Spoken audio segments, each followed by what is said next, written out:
Moal pati-pati Allah ngutus seorang nabi nu diangkat jadi rasul lamun encan parah di daerah, di lembur, di kampung, di negara tentang kerusakan-kerusakan.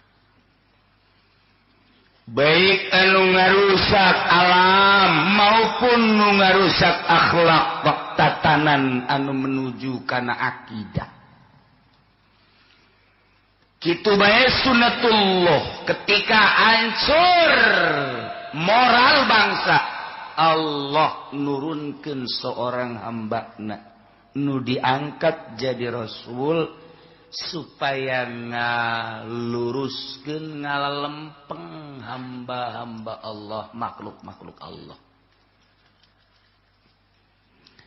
Sabada diceritakan tentang Kangjeng Nabi Nuh, Kangjeng Nabi Soleh, Kangjeng Nabi Lut.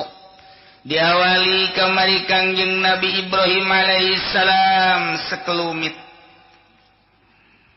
Ayeuna dilanjut nyaritakeun tentang kisah umat Kangjeng Nabi Syuaib alaihissalam. Kangjeng Nabi Lut teh dilahirkeunana di Babilonia sami sareng Kangjeng Nabi Ibrahim alaihissalam. Titah pindahlah ka Suriah bareng keputusan Gusti di Suriah. Kangjeng Nabi Ibrahim titah ka Palestina, Kangjeng Nabi Lut titah ka Urdun, Yordania. Sama-sama dakwah sazaman. Kangjeng Nabi Ibrahim nikah ka adina Kangjeng Nabi Lut alaihissalam. Boga anak ngaranna Ki Madian. Madian teh putra Kangjeng Nabi Ibrahim nikah ka adik Kangjeng Nabi Lut alaihissalam. Ya Allah. Pohara tidinya boga anak deui Ki Madian teh ngaranna Mikail. Mikail boga anak deui ngaranna Yasjur. Yasjur boga anak deui ngaranna Kangjeng Nabi Syuaib alaihissalam. Tuh kan jadi sabondoroyo karti. Atawa Kangjeng Nabi Ibrahim teh boga anak Madian, Madian boga anak Yasjur, Yasjur boga anak Mikail, Mikail boga anak Syuaib. Ieu nu sohe. Jadi Kangjeng Nabi Ibrahim nikah jeung adik Kangjeng Nabi Lut boga anak Madian. Kulantaran Madian teh Madian jelmana istimewa hebat dijadikeunlah satu kabilah ngaranna kabilah Madian.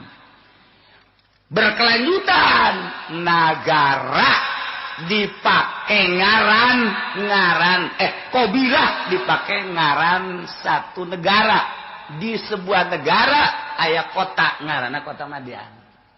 Aslina Madian anak Kangjeng Nabi Ibrahim kulantaran gagah dijadikeun ngaran kabilah, kulantaran istimewa jasa di ngaran dipake ngaran kota Madian di Yordania.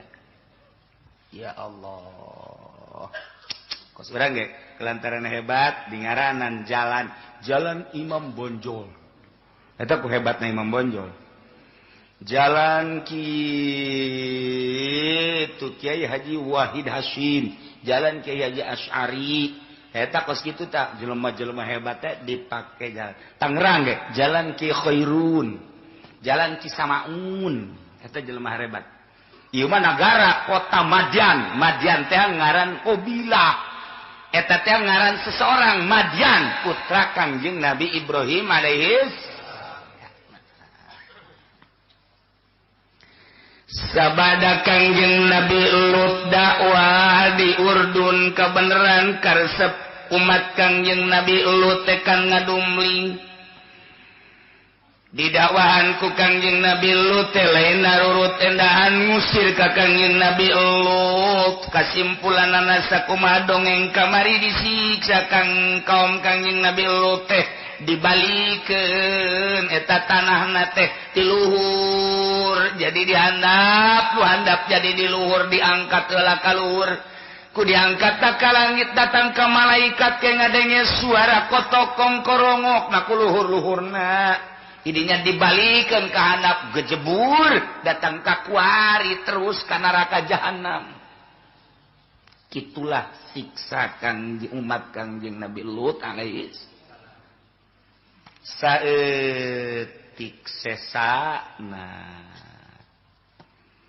tarakwa jelema kabeh dipimpin ku Kangjeng Nabi Lut lantaran Kangjeng Nabi Lut titah ka Palestina beres disiksa kita balik deui ka Yordan. Kangjeng Nabi Lut terus dakwah. Alhamdulillah kabeh iman. Boro-boro baheula ku Kangjeng Nabi urang neuleuh tsunami bae perasaan hargaan amat eta imah. Hargaan amat eta mobil, hargaan amat eta tanah, hargaan amat eta manusia. Sing rempul beak wabeh ku tsunami. Hanya Gusti Allah nu maha sagala-galana. Leketeh BHT tutup tempat rekreasi se-Indonesia kabeh. Mun terus tutupna mantep jasa. Hotel, prostitusi kabeh tararutup sebab kabeh neuleuh keberadaan tsunami Aceh. Inggis kabeh. Dua beh jelema istighfar astagfirullahalazim. Kekuatanna cuman 7 hari. Seminggu berikutnya geus ancang-ancang tempat rekreasi buka kembali. 2 minggu sudah dibuka kembali. Dibuka sono jelema. Muka mari ieu teh rekreasi sono pinuh tempat rekreasi. Bloon. Sakedeung. Ieu jelema saeutik dipimpin ku Kangjeng Nabi Lut alaihi salam ibadah ka Gusti Allah. Mautlah Kangjeng Nabi Lut. Dikuburlah di Urdun Kangjeng Nabi Lut. Masyarakat ibadah lantaran saeutikan terus ngalobaan. Wah, loba.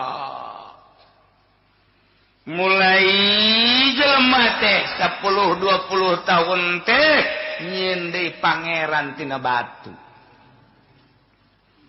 Nyieun deui sesembahan tina kayu. Batu digosokan deui.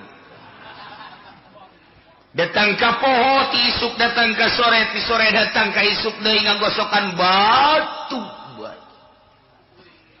Oh, jadi satu kebanggaan.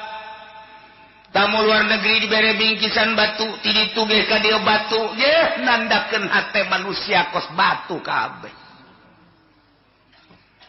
Geus teh dibanggakeun deui Al-Qur'anul Karim, hadis Kangjeng Nabi leuwih ngabanggakeun batan ayat suci Al-Qur'anul Karim. Leuwih ngabanggakeun batu Garut, batan hadis Kangjeng Nabi. Cirina maca Quran mah sabulan teu saayat-ayat acan batu mah digosokan pohara. Unggal isuk unggal sore berarti nya ngabanggakeun batu batan ayat suci Al-Qur'an. Tolong. Goblok. Bolon. Seriga sia. Mulai kuari nyen sesembahan tina batu, nyen sesembahan tina kayu dan lain sebagainya. Terus kebelah dieuna 50 tahun 100 tahun geus acak-acakan tatanan manusia teh. Ya Allah ya Rabb. Kuari geus sangat berubah deui begitu 100-200 tahun teh pohara keayaan akhlak manusia di Yordania ternyata nomor kehiji berubah total. Masjid kosong, kuari loba kuil-kuil. Ibadah teh kuari ka batu deui, ibadah teh ka patung deui, masjid ditaringgalkeun kosong eueuh ngurus. Malah masjid dialih fungsikeun kuari jadi kuil-kuil peribadatan ka patung. Masyaallah, pohara amat tas. Kahiji. Nomor kedua, pasar di pasar. Kaayaan urang Madian harita Yordan lamun naker beas, naker kacang, jang meuli takeranana nu rada leutik nu bodek, jang ngajual nu rada leutik. Meuli takeranan nu ieu ka batur, ngajual takeranan nu ieu. Jadi dikurangannya nak. Ialah akhlak-akhlak di zaman harita di Yordan yang ngurangan takeran, ngurangan timbangan. Lamun meuli sakilo kacang saat eta ditimbang deui di imah aya 7 ons. Eta baheula kararitu tah, masyaallah. Ya Allah, ya Allah. Selalu dikurangan. Peribadatan geus lain ka Allah kuari sesembahan teh ka batu jeung ka kayu ka patung. Perekonomian sarana kerna ge kuari mah geus dikurangan dipaen-paenkeun kuari mah. Lamun ngeruk beas dina itu letteranana aya kayuan paneta, kayu-kayu ieu maen ieu. Lumayan. Sret. Ya Allah ya Rabb, ku bisa jasa. Teka dulu, tapi lamun urang meuli 10 liter saparapat mah eta teh. Ya Allah ya Rabbi, eta urang Jordan bisa jasa eta. Bisa jasa teh urang Jordan baheula teh kos karitu dah. Iya deui timbangan-timbangan ge lamun teh 1 liter 1 kilo pasti ngan 7 ons. Lamun sakintal pasti kurangna teh bangsa 10 kilo mah aya. 1 ton, adag-adagan. Jarago teteh ngurangan-nguranganan. Mun meuli jarago jasa deui nambahan ka dirina. Kos itulah karakter urang Yordan saat eta. Masyaallah. Mun ngitung jengkol bisa anjas. Hiji mah hiji, dua mah dua mah tilu mah tilu, opat mah opat, lima mah lima. Loh. Las dua las, tilu las, empat las, loh. Hiji mah tilu, dua opat, loh. Kareng ngeluhna doang. Sabaraha ieu meuli? Urang meuli 50 jengkol, urang dihitung di mah aya 40. Eta urang Yordan teh kos kitu. Hitung kenteng ge sarua bae. 1, 2, 3, 4, 5, 6, 7. 12, 13, 14, kadang ngeluhna doang sial. Eta ngitung eta. Dihitung deui we ku urang, kurangna aya 20, aya 30, lumayan. Kitulah watak orang Yordan. Masya Allah. 2, 3, 4. Nyala selalu cicing di jalan. Cicing rombongan-rombongan di jalan. Asal aya jelema kadeuleuh mawa tas sikap tasna. Kadeuleuh ieu teh mawa duit sikap duitna. Bila perlu gelut di jalan jeung boga duit. Garong. Jadi pamalingan jeung garong eta teh karakter urang Yordan baheula.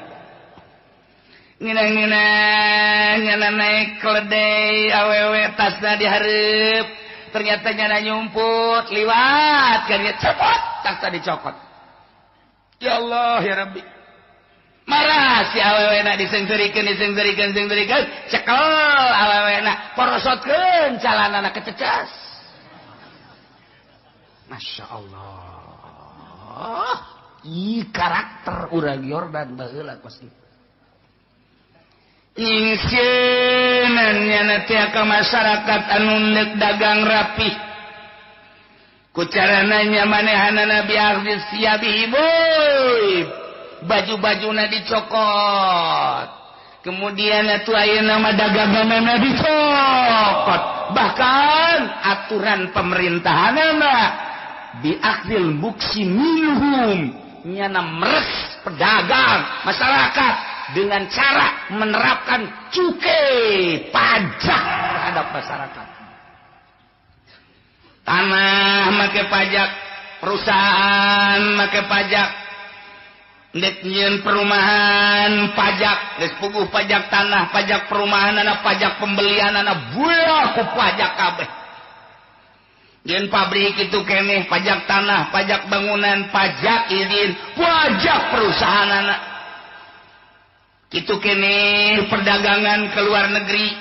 Orang Yordan dek ngirim ke Palestina, ke Israel, ke Turki, dek ngirim deui ke mana, ke Suriah dan lain sebagainya. Yeuh keluar masuk na dagang mesti kudu bayar ke pemerintahan. Wajah. Kos itulah karakter orang Yordan saat eta. Ketika aya jelema deuk ngajarkeun agama dilarang kunyana. Ulah sok ngomong-ngomong pangeran-pangeran segala Allah di saat kos kieu geus ulah ngomong-ngomong sagala haram-haraman. Geus ulah aya jelema nu ngomong-ngomong ngajak ibadah ka Gusti Allah, kiai namun kiaina gagah, masyarakatna nu ditahan. Ulah sok ka dieu ulah sok ka dieu ulah.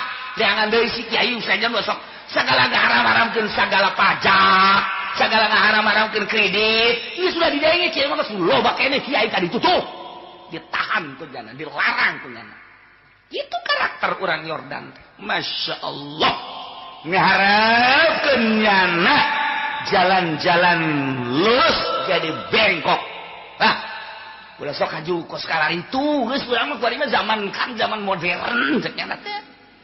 Ulah zaman modern geus ulah sempat ngadayekeun kiai teuing, moal maju negara kajian gugum age.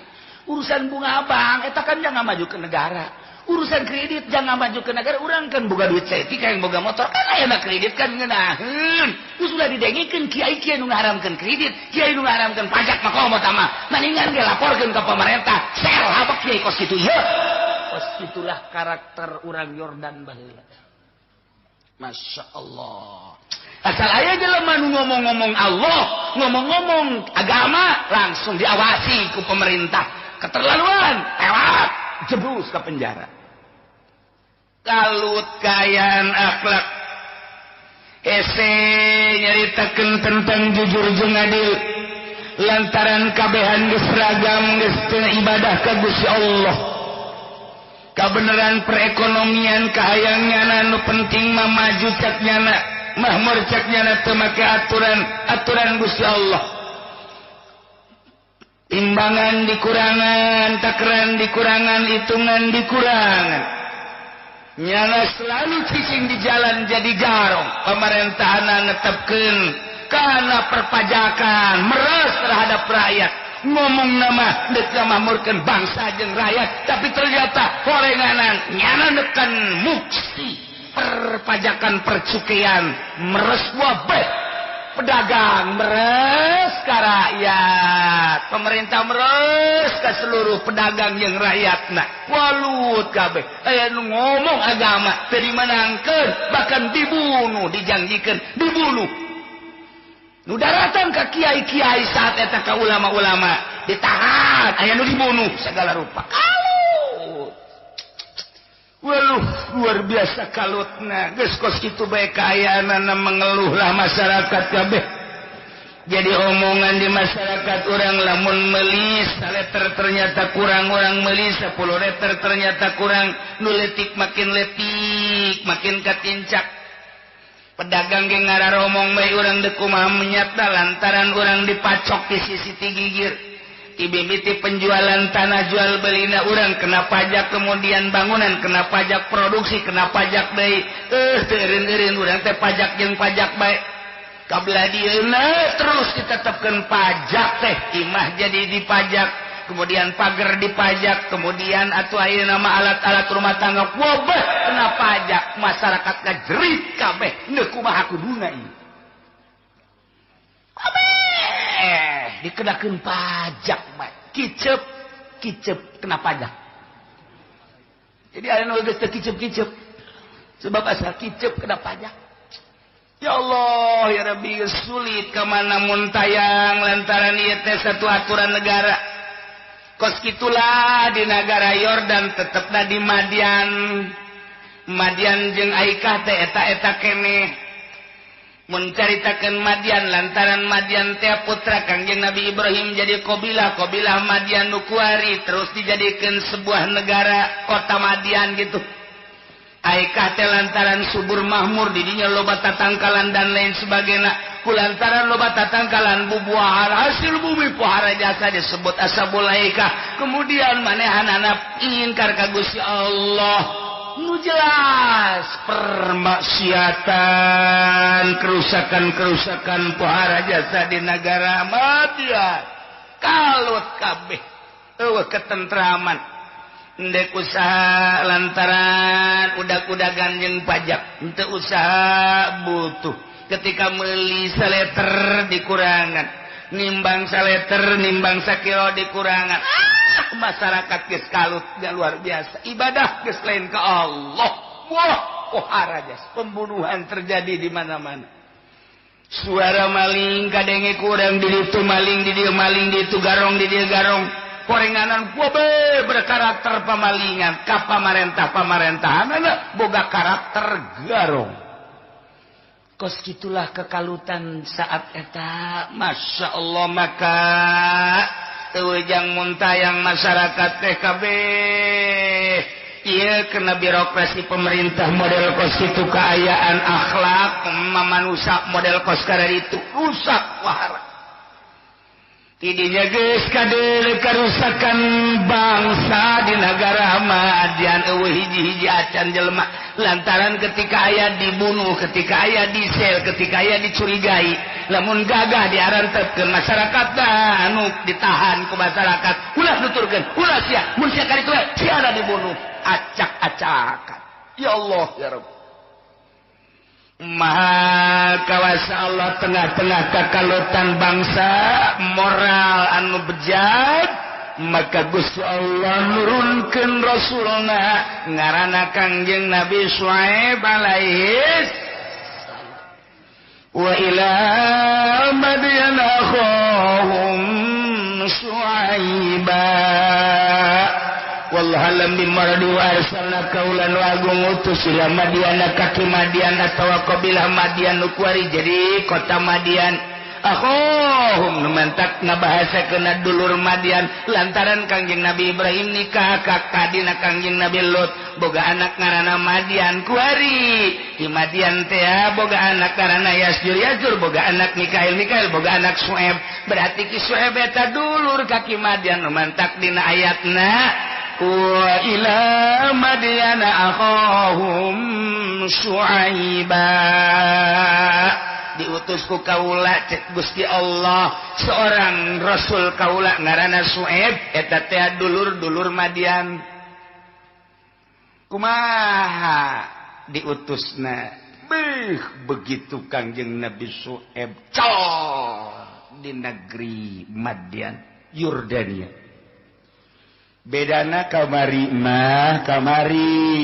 di belah wetan ayakna Petra nu kamari Kangjeng Nabi Soleh Petra kabelah dia laut mati Kangjeng Nabi Lut Sodom kuari kebelah kulon kira-kira 1 hari 12 jam lah urang ka negeri Madian ke arah kulon belok ke kiri Madian Aikah belok ke kanan gunung didilah makom Kangjeng Nabi Syuaib alaihi jalan urang ke pegunungan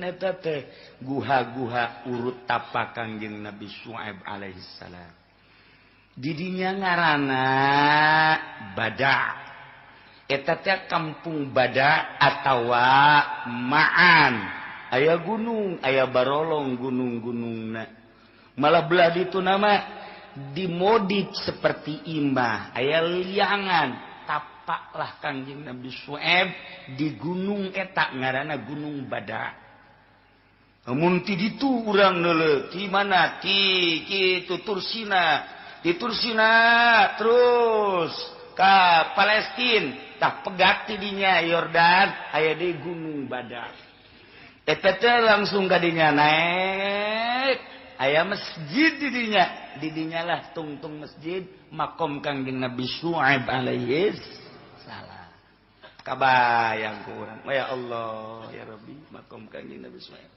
ieu makomna di dieu pegununganana badak ngaranna aya liang-liang eta teh paranti tapak Kangjeng Nabi Syuaib lantaran harita masyarakatna neangan jelema anu kadele mengarahkan ka Allah dibunuh bae asal aya jelema ngajak ka Allah dibunuh asal aya jelema henteu nyembah ka batu ka patung dibunuh maka nyalametkeun diri Kangjeng Nabi Syuaib di guha Allah karim Maha kawasa Allah sorangan Kangjeng Nabi Syuaib didinya Kangjeng Nabi Syuaib tapa diangkat ku Gusti Allah jadi nabi jadi rasul keistimewaan Kangjeng Nabi Syuaib tadi diberi mukjizat langsung turun malaikat Jibril alaihi salam mere itek eta teh babawaan Kangjeng Nabi Adam ti sorga Kangjeng Nabi Adam ti sorga teh mawa itek tah itek eta teh disimpen ku Kangjeng Nabi Adam terus kadieuna zaman Kangjeng Nabi Idris zaman Kangjeng Nabi Nuh terus can dikaluarkeun saat sangat kritis masyarakat akhlak anu rusak jasa maka Kangjeng Nabi Syuaib diberi mukjizat turunlah Kangjeng malaikat Jibril alaihissalam mawa itu Kangjeng Nabi Adam ya Syuaib Kangjeng Nabi Syuaib di jero guha langsung tangga kaula Jibril diutus ku Gusti Allah kita nyampaikan bahwa anjeun teh sebagai Rasul Allah. Kangjeng Nabi Syuaib langsung sujud brek. Udah naon kekuatan abdi atuh. Sebab setiap Rasul pasti dibere keistimewaan, dibere maziyah, dibere mujizat. Kaula teu bogana naon. Cokot ku Kangjeng malaikat Jibril set. Iyalah. Tarima ku Kangjeng Nabi Syuaib kumaha cara ngagunakeunana ketika maneh lempang ti peuting andai kata poek acungkeun ieu itek ketika aya maung acungkeun ieu itek ketika aya gajah acungkeun ieu itek ketika aya orai acungkeun ieu ieu ngan ulah wakad digunakeun ku kumaha sebab ieu ieu aslina mah cek malaikat Jibril bakal dibikeun ka minantu maneh nu ngaran Musa sakadar titip ti Gusti Allah cekel ieu gunakeun salila anjeun diangkat jadi rasul engke bikeun ka minantu maneh Musa ngaran geus dibere nyaho bakal piminantueun teh Musa nyanana can kawin-kawin acan. Masya Allah, maha kawasa Allah. Gusti Allah bagus. Aduh. Cak Musa kendal asa aing ya. Tarima langsung plak. Las. Malaikat Jibril hiberdei. Masya Allah. Ngageter Kangjeng Nabi Syuaib. Ngan keunikan eta itik teh kadang-kadang eta itik teh panjang kadang-kadang pendek bisa dikantongan jadi ketika teh dibutuhkeun eta itik teh dikitukeun ku Kangjeng Nabi Syuaib teret bisa dikantongan pokos lamun urang mah entene teh kitu dikitukeun tapi eta mah eueuh peran eueuh antenean teh kayu di sorga bisa diketukeun pendek gantongan teh dibutuhkeun mah ketika dibutuhkeun dicokot ditarik tuh mantep biasa mun boga kos kitu kurang mah tuh pakai dagang di pasar iyalah Kangjeng Nabi Syuaib geus teu dibabawa kadele teu kadele. Maka Kangjeng Nabi Syuaib diangkat ku Gusti Allah jadi rasul. Kemudian Kangjeng Nabi Syuaib teh dakwah ka umat di Madian anu geus acak-acakan tatananana. Dakwah Kangjeng Nabi Syuaib teh sarua jeung dakwah-dakwah rasul anu memeh Kangjeng Nabi Syuaib hiji.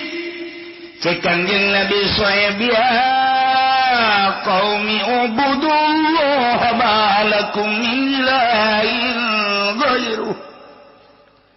Cek Kangjeng Nabi Syuaib, hei kaum nu aya di Madian, aika salah maneh nyembah ka batu jeung patung, sembahlah pangeran Allah ngaran alladzi khalaqas samawati wal ardh wa ja'ala az-zulumati wan nur. Nu ngajadikeun 7 lapis langit, 7 lapis bumi. Anu ngajadikeun 10 lapis bumi jeung langit. Anu ngajadikeun beranjang peti nurunkeun hujan, ngajadikeun jajadiat nyuburkeun ngahirupan urang ngamaotan urang Allah ngaran. Malakum min ilahin ghairuh. Allah jang nyembah karanyan kabeh kecuali Allah. Oh pangeran salian Allah. Kadek.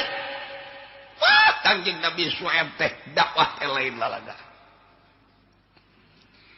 Dipenta ku kaum naib sia ngomong ulah sacablakna sungut. Siama asal hudang bae ngajakan ka Allah, asal hudang ngajakan ka Allah, awas ya ku aing eb.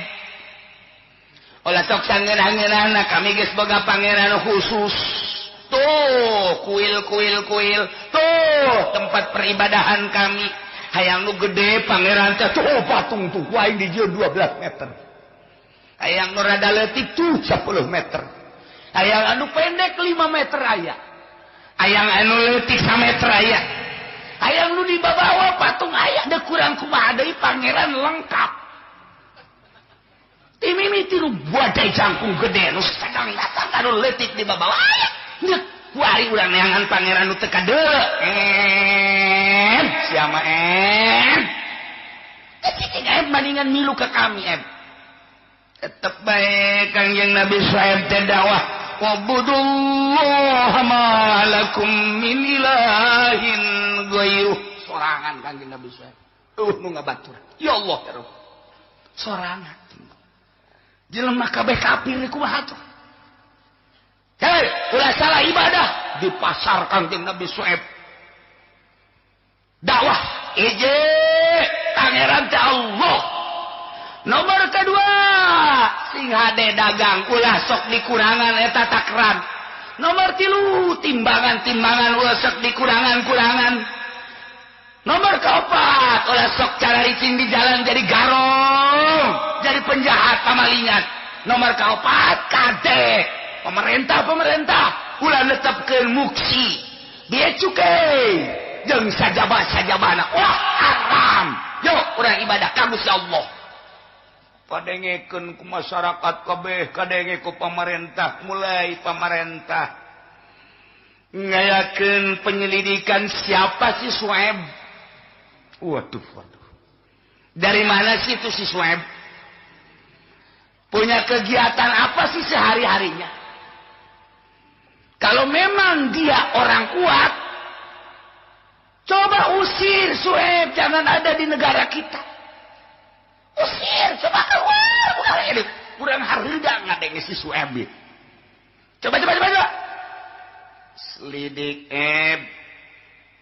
maneh bapak saha, boga anak saha, boga pemajikan saha, teliti kunyana. Bapak siasa, bapak kula ngaranna Mikail. Bapak Mikail Yasjur. Bapak Yasjur Madian. Bapak Madian Ibrahim. Tuh tulunan Abraham kan itu malah Ibrahim. Abraham tenarna teh Abraham di luar negeri, di urang Ibrahim. Eta teh bahasa Suryani Abraham. Daud, David. Itu ke situ tuh, Yusuf, Yosef. Nah, mau ke situ memang di situ bagus itu. Ke situ jadi apa? Nah, sieun kana barang ngadenge turunan Ibrahim sieun. Tapi kalang kitu nage ieu mah endek nanya bae Aisyah ieu ngajak kami titah nyembah ka pangeran boga kakuatan naon.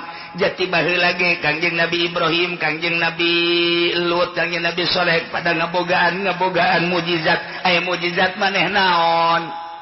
Cek Kangjeng Nabi Soeb mujizat kaula langsung ti Kangjeng Nabi Adam. Lah aing ngomong teh Soeb, Adam mana? Aing ngahareudang ngadenge sia atuh ada apa bapak moyang urang eta mah sabaraha ribu taun. Banyak kapanggih sia cek Kangjeng Nabi Soeb kula diangkat jadi rasul teh kapan didatangan ku malaikat Jibril. Saya sok aja ngaco segala Jibril segala naon aing mah teu karti ka sia. Jibril datang ke mana? Jibril datang di mana? Ka sia datang, Aisyah keur di mana? Sok aja aing nu ibadah bae ka pangeran ieu ka pangeran nu gede teu pernah kadatangan Jibril. Sia di mana coba kadatangan Jibril? Kaula keur cicing di guha badak di jero keur ibadah ka Gusti Allah jol malaikat Jibril ngangkat kula jadi nabi ngangkat kula jadi rasul. Bener sia? Bener. Haju dibere naon? Dibere itek tuturunan ti Kangjeng Nabi Adam alaihi salam. Mana itekna? Cokot di kantong. Tek. Terus kunyana dipanjangkeun. Bisa ulah sok aja nyen sihir di hadapan aing siapa sok aja nyen sihir segala asalnya siapa mau kebel dia saputangan dijadikan manuk ya nunggu dia jadi pasar loba lu karena itu ya dikitukan deh kok kangen masukkan deh ke kantong etalah mukjizat kaula aing nelik itu nama emang rada sieun geus sisi itu buka kos itu menang di mana? Jibril. Maksudna jangwatan dakwah ka Gusti Allah. Itu digunakeun naon? Digunakeun ketika aya kakeung jeung aya kasieun. Anu selalu mendampingi hakikatna Gusti Allah dibere kaula ku Gusti Allah. Ieu mukjizat itek. Lantaran di negara Madian teh pegunungan jeung paleuweungan besi aya makhluk-makhluk anu galak maung teh gajah teh singa teh orai teh jeung sajabana baka ieulah itek digunakeun ketika dibutuhkeun jang popoe hayang cacang itek ieulah aing ngadenge kos kitu nama emang rada aing muringkak bulu ka sia rada sieun tapi sia atuh ulah sok haju terus-terusan ieu dakwah ndek ngarobapan kami teh penggede di negara ieu sebab kami bisa ngabangun imah kami bisa ngabangun perusahaan lantaran ieu neken ka masyarakat tina bea cukai teh ya kapan lamun ieu kumaneh diharamkeun atuh kami engke kehilangan wajah di mata masyarakat cak pedagang atuh kami kan bisa nasara rugi kieu teh akibat tina ngurangan timbangan jeung takeran lamun ieu diharamkeun atuh kami mah bisa ngabangun coba pikir Gusti atuh sia maningan ngahiji baeun kami kagagahan maneh teh kahebatan kami yuk urang petakeun hayang ngabangun kos kumaha maneh pokona mah hayu jeung kami babarengan ulah datangkeun ngarobah karakter ieu waduh bahaya cak garong-garong mana si Suebo mana si Soeb? Aing bagianana. Ya pedang aing. Ya panah aing. Ya kampak aing. Nyana dek larang. Karena kehidupan aing pan bisa ngahirupan diri aing yang keluarga aing tepan aing mah hasil kekedemes maling aing mah jadi garong. Kan aing jadi bodyguard. Pamarentah ku aing di bodyguardan. Masyarakat di bodyguardan ku hari si Soeb dek larang-larang aing bagianana. Kangjeng Nabi Soeb Basri bae tenang we hilim we di Kangjeng Nabi Soeb ilmu aya di Kangjeng Nabi Syuaib, gagah aya di Kangjeng Nabi Syuaib. Kabeh geus bali musyawarah pemerintah jeung para penggede, musyawarah para garong-garong. Coba saha kira-kira anu bisa maehan Syuaib? Cak garong. Ye. Kakarak Syuaib. Nanaonan Syuaib. Kuari makieu baelah lantaran setiap isuk-isuk Syuaib datang di tengah-tengah kota Madian, nyana selalu dakwah, ngumpulkeun jelema, tah tengah-tengah dakwah kami nyaksian, sok bunuh ku maneh. Teu cek jawara. Ayo. Begitu Kangjeng Nabi Syuaib isuk-isuk di pasar tengah-tengah kota Madian dakwah. Ya qaumi ubudullaha ma lakum min ilahin ghairu fa'awful kaila wal mizana wa la tabkhasun nas asya'ahum wa la tusiru fil ardi ba'da islahiha dzalikum khairul lakum in kuntum mu'minin. Dakwah Kangjeng Nabi Syuaib, wahai kaum kaula, ibadahlah ke Allah, sembahlah Allah, oh pangeran salian Allah. Fa'awful kaila, sempurnakan takaran wal mizana jeung timbangan.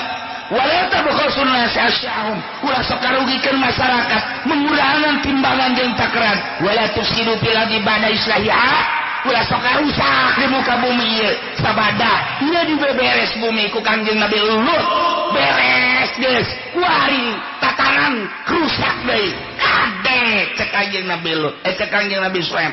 Dzalikum khairul lakum in kuntum mu'minin. Lamun maraneh iman, ya lupang bagus-bagus hiji nyembah ka Gusti Allah. Nomor kadua, takaran ulah dikurangan ka 3, imbangan ulah dikurangan 4, ulah sok karugikeun masyarakat melalui garong-garong, copet, pamalingan jeung itu muksi yakne itu perpajakan pemerasan wa adamu isesad jeung ulah nyieun karusakan. Kur mujuna dakwah kitu col eta jawara teh. Begitu jawara sep pedang dikit. Kangjeng Nabi Syuaib langsung ka kantong teh eta ka dieu. Ka kantong teh ka naon karang-karana? Itu encan kaburu dikaluarkeun kakarak dikeutkeun tak langsung sujud. Asyhadu an la ilaha illallah wa asyhadu annaka Syuaiban Rasulullah. Yap ka dieu cek Kangjeng Nabi Syuaib. Sasalaman. Tak didarulukeun ku penggede orang. Goblok. Tol jawara blok. Cenah ada gabunuh sada tah beres.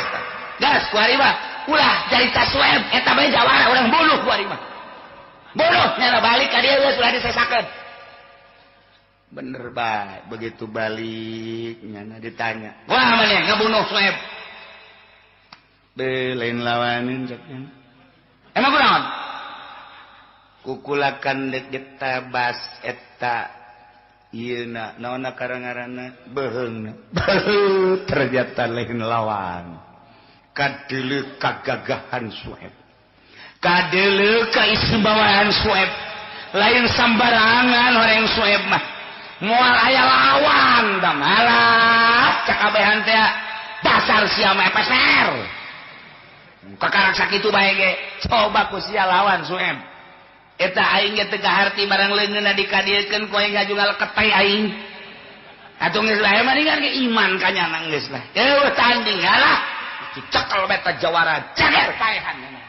Pae. Nomor kahiji syahid jawara. Deh, mantap jawara mah panggalana ka sorga. Deh, emang kumaha gitu. Jawara anu hajung nyana bener-bener iman. Wah, emang jawara mah gitu nekat pan jawara mah. Jawara mana nekat main nekat beak jeung imah-imah los. Da jawara lamun geus maju lah nyana. Jadi kalang dadak kiai jalan kalang nabi teu kagok. Sidina Umar kalang dadak Kangjeng Nabi. Jawara geus degah. Kos itulah jawara.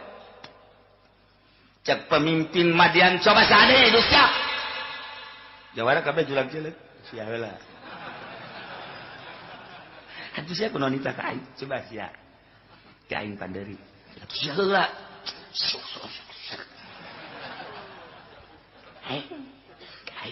aing ngasa golok atuh golok nu aing bae mulai aya sieun kabeh geus aya sieun lantaran mujizat geus lain nang kitu carita geus jata lumantak korjatkum bainatum mir rabbikum nyata datang karanjeun kabeh bainatun mukjizat mir rabbikum ti pangeran naranjeun kabeh ala sidqi kana ngabenerkeun diangkat jadi rasul kaula teu sambarangan kaula diangkat jadi rasul semata-mata jadi rasul teh lamun teu aya tanda kamujizatan ieu lah mujizatna dikaluarkeun tarik syat ieu lah mujizat kaula cek nu kitab kabeh neuleut tongkat kanjeng Nabi Syuaib alaihissalam ya Allah bohara tarik kantongan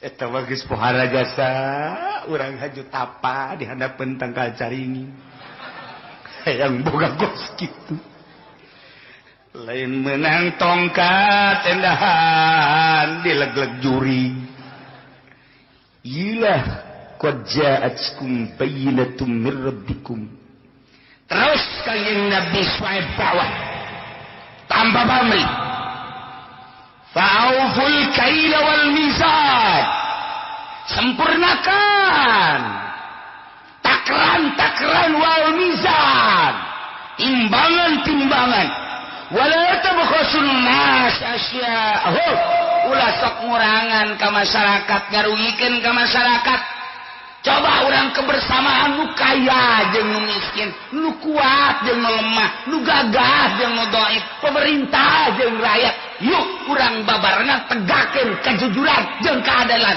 ibadahlah ka Allah pangeran nu ngadamel langit bumi jeung urang nu ngahirupan urang nu ngaoboton urang jeung nu nyuburkeun nu nyusakeun urang wayahna cek Kangjeng Nabi Syuaib takran mulai poe ieu coba akurkeun beli jeung ngajual timbangan akurkeun beli jeung ngajual masyarakat supaya terasa terlindungi ku pemerintah coba pemerintahna ulah ngayakeun pajak-pajakan beuki keras bae pemerintah bunuh Syuaib beres si Syuaib dia. Terus Kanjeng Nabi Syuaib wala tufsidu fil ardi ba'da islahiha nagara urang geus dibeberes ku karuhun urang Kanjeng Nabi Lut alaihi salam tatanan-tatanan geus rapi sesuai jeung aturan agama ti Gusti Allah ulah sok dirusak wala tufsidu la yasbarusak karanjeun kabeh piladi di muka bumi bil kufri wal masih dengan kekufuran jeung berbagai permaksiatan pada islahiha sabada dibari diberesan ieu nagara bibasir rusul ku diutus para rasul-rasul nu bara heula ya zalikum khairul lakum in kuntum mu'minin iman maneh mun maneh iman tah kos kitu lebih bagus tah ibadah ka Allah takran rapihan timbangan gitu kene ulah saling merugikan jeung ulah aya tentang pajak ulah aya jeung ulah dirusak ieu bumi Allah masya Allah nomor kedua wala taq'udu bikulli sirati ulah darariuk di perjalanan nyingsieunan ka masyarakat ngagarong nyopet bigmuksi nyuke meras watasuddunan sabilillah ngalarang nyana mengkolkeun tina jalan Allah man amana bihi ka jelema nu iman ka Allah bitau'idikum iya dijanjikeun bil qatli jelema iman ka Allah bunuh Allah karim wa tabghuna iwaja jeung nyana mengkol-mengkolkeun jalan-jalan kuari malantaran Kangjeng Nabi Syuaib kadeuleulah gagah wani luar biasa wani jawara mana bae ge lantaran sieun ka Kangjeng Nabi Syuaib maka pemerintahan anak jeung sederetan bangsawan ngalarang ka jelema nu datang ka imah Kangjeng Nabi Shu'aib, ngalarang ke masyarakat anu ngadengekeun dakwah Kangjeng Nabi Shu'aib. Ketika aya nu datang ka Kangjeng Nabi Shu'aib dijanjikeun bil qati buluh, jelema nu datang ka Kangjeng Nabi Shu'aib buluh, jelema nu ngadengekeun pengajian Kangjeng Nabi Shu'aib buluh. Masya Allah, pemerintah datang ka kos kitu percis kos di zaman si eta. Ya Allah ya Rabbi, urang lamun nyaritakeun kahirupan di zaman Kangjeng Nabi Shu'aib alaihi salam di Madian, jelasna di Gunung Badak. Urut apa Kangjeng Nabi Shu'aib teh kaayaan kakalutan jeung kahancuran bangsa teh saat eta model kos kitu atuh barang urang ret nyali di zaman urang kuari. Urang ngadenge ti kaler ti kidul ti wetan ti kulon motor ambalayah dipaling. Asal ditunda dipaling, asal ditunda ditunjang dipaling, mobil gitu keneh. Geus puguh pamalingan HP mata mambalayah, sepeda motor mobil, atuh aturan polisi ge kapalingan mobil. Lamun polisi nu sok neangan pamalingan aja nyana kapalingan pan kabalinger. Oh, geus kalut tentang pamalingan di Indonesia, tentang percukaian di urang guari mah tuh. Lain lalagaan makin ditingkatkan percukaian teh. Perpajakan geus bataneuh dipajak, kemudian atuh ayeuna bangunan aya pajak bangunan, kemudian perusahaan pajak perusahaan, keluar masukna barang eta teh kena pajak deui. Eueuh anu aman tina perpajakan percis kos di zaman Kangjeng Nabi Shu'aib alaihi salam. Masyaallah, naudzubillah min dzalik wa min dzalik, percis jasa ieu mah percis dagel percis nade. Saat eta rentenir loba jasa di zaman Kangjeng Nabi Shu'aib, jelema lamun teh mah nginjem 1 juta diberena ngan 800.000. Kemudian kabelah dieuna titah mengasur bungana wungkul, taunan jelema geus teu kabayar. Di zaman Kangjeng Nabi Shu'aib loba jelema nu bebeakan akibat terjun di rentenir di bank percis di zaman belusukan. Masya Allah karim naon bedana. Ketika baheula aya nu nyaritakeun tentang keaslian agama dilarang ku pamarentah, dilarang ku jawara, dilarang ku penggede-penggede. Ulah nuturkeun kiai eta jaloba keneh kiai nu sejen, ulah nuturkeun kiai eta jaloba keneh kiai anu henteu kos kitu ge. Matak naon jangan bajukeun negara jeung bangsa, ulah huru kadinya. Baheula model kos kitu. Baca coba ge tafsirna baca nu sararia. Goblok. Sia.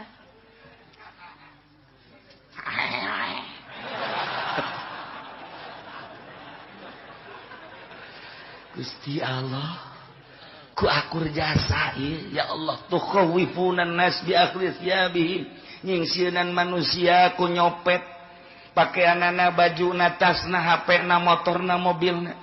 Awil muksi cukai pemeresan ti pemerintah terus baik, geus puguh tanah, geus puguh bangunan, geus puguh perusahaan, imah pager kat sendok-sendok bakalna aya perpajakan, kena pajak.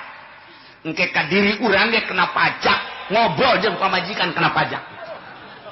Bahaya anak urang kena pajak anak. Ya Allah ya Rabb Gusti Allah. Wa tasuddunan sabilillah, ngalarang tina ngadanjirkeun agama Allah. Percis kuat. Man amana billah jelema nu iman ka Allah geus eta dilingseuk kuat. Urang lamun nyaritakeun di kalangan handap mah modal masyarakat masih alhamdulillah keneh jecek ulama.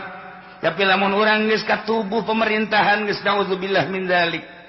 Bangun geus embungeun ngadengekeun aturan-aturan ayat suci Al-Qur'anul Karim. Bangun geus teu maelu ka ayat-ayat suci Al-Qur'anul Karim. Ketika aya di tubuh pemerintah bangun geus embungeun nyaritakeun Al-Qur'anul Karim. Ai di masyarakat mah di Indonesia masih keneh alhamdulillah ya rabbil alamin. Nu teu boga duit daek keneh ngaji. Nu geus teu boga perusahaan geus hancur daek keneh ngaji. Anu frustasi ku kabogohna diceraikeun daekeun ngaji. Nu normal mah teu daek. Iya bangsa nu kieu sesa kabeh sesa. sesa pejabat aya di dieu, sesa nu sugih aya di dieu, sesa garong aya di dieu, sesa-sesa jelema anu mucikari aya di dieu, sesa-sesa pedagang aya di dieu. Ieu ku ari sesa kabeh. Gini urang geus alhamdulillahirabbil alamin. Ieu jasa kubanggis, jasa alhamdulillah urang jadi sesa kabeh. Daripada nu boga duit mah kuari nu ka Jogja, anu ka Bali, anu ka mau kondok bulan puasa lain mikiran kumaha carana ibadah anu bagus supaya orang diterima ku Allah, mikiran ka mana rekreasi goblok bin tolol bin blon. Eta kapan pamarentah mah kari itu kabeh ieu mah keur carita pamarentah kos kitu. Kapan pamarentah teh sia-sia teh kos kitu. Ya Allah ya Rabbi. Numantak ulama kuari sok tapakur bebe aya jelema kuari nu tatadinan teu daek ngaji jadi daek nang saha pohara berarti dek disalametkeun sanggeus ngaji kabelah dieuna kunyana di pikiran diasupkeun kana hate asup tatadina teh salat jadi daek salat nang saha ketika terus ngaji kabelah dieuna mulai daek urad wirid meuli tasbihna ge 10 bingung make nyana terus kunyana dipake tas maghrib tas isya tas subuh terus kunyana malah pamajikan gede yang serikeun deh kamana tad asal laki sia-sia aing hukusan ka aing ka karep kuari bae bareng ngaji ka Cilongok meuli tasbih dan nyana teh laki itu atuh saudara teh henteu kula mah keur ngomong bae kamari mapan bae baru-baru kitu deh aing sadar geus diomongkeun bener bae entah ngomongkeun ka atuh bungah bae Kak tah jang sia tah sambilan jang aing hiji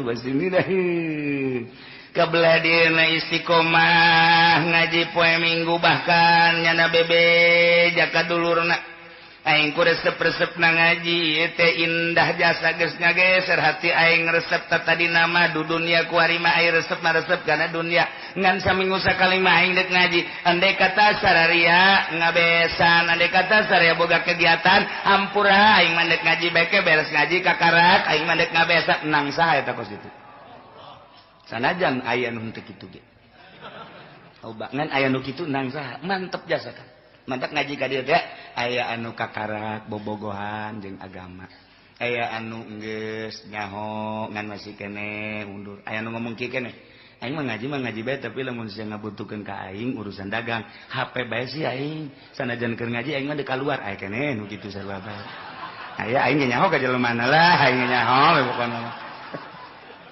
atuh macem-macem da ieu mah keur carita keyakinan jelema karagap nang saha nang Allah aya nu geus mantep jasa aing keur ngaji mah ulah sok diganggu atuh sia mah sia bae helanan geus lah pokona aing mah neuk dipolkeun bae ngaji bae heula aing mah jangan wuduk enggeus ngopi enggeus geus segala rupa aing mah tah aya nu kitu aya nu cara tadi pokona mah sanajan aing ngaji tetep aya wayah aing deuk diajak mah ku sia ieu urusan bisnis bel bae sih ja aing mah tuh babari ieu aya nu kos kitu eta nang saha nang Allah tah keyakinan urang modal urang udang di peuting aya nu yakin lah aing mah udang bae salat aya nu asana aing kakarek setengah jam ieu hees lamun hudang aing gering moalah aya nu kitu aya anu kieu aing mah hudang boro-boro tahajud aing mah ku kakarek hudangna doang komo mun kacai gering asana aing mah moalah aing mah subuh ge deuk diengkekeun datang ka jam 7 aya kanu kitu atuh jikuari jelema ge aya teu jauh-jauh ja